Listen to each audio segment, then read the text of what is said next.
সবাই দেখেন আমি বাদামের টক বানাইতেছি।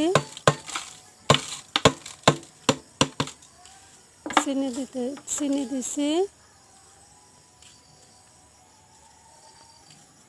তারপর লেবু দেবো,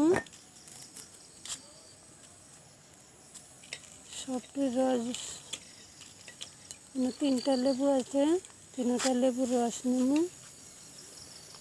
তারপরে দেখেন আপনারা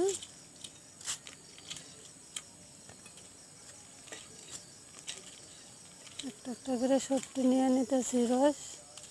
500 বাদাম লাগছে, চিনি লাগছে 250, নারিকেল, সব কিছু মিশিয়ে পাতলাও না ঘনও না এরকম টাইপের। বন্ধুরা দেখেন, খেয়ে দেখবেন।